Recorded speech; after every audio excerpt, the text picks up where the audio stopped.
My wife refuses to spend Christmas with my family because of my mother. For every holiday, my mother would ask the women in the family to send samples of the desserts they plan to bring to the celebration for testing and to see if these desserts could make it to the food menu. My wife has been complaining about my mother deliberately rejecting every dessert sample she sent.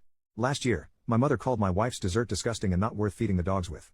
My wife was upset, but I convinced her to let it go as my mother is just brutally honest. I showed my wife that other women's food didn't make it too and she was not being singled out.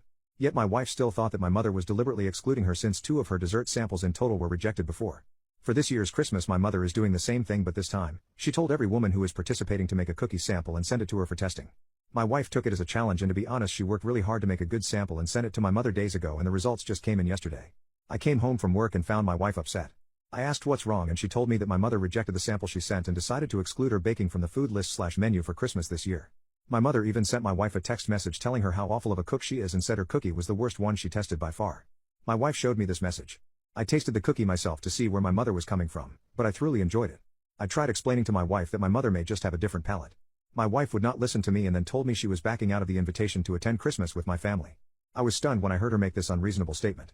I started pressing her a lot about the matter and really pushing her to attend. She knows how important it is for me that she has a good relationship with my mother, so my wife should at least try to do that. I told her this, but my wife called me delusional and told me that my mother is the one who doesn't like her, not the other way around. After more arguing, I told her that perhaps my mother is right and maybe her cooking is just awful. Maybe my wife shouldn't take everything to heart. She's locked herself in the bedroom now after I said that. I plan to sleep on the couch and talk to her tomorrow.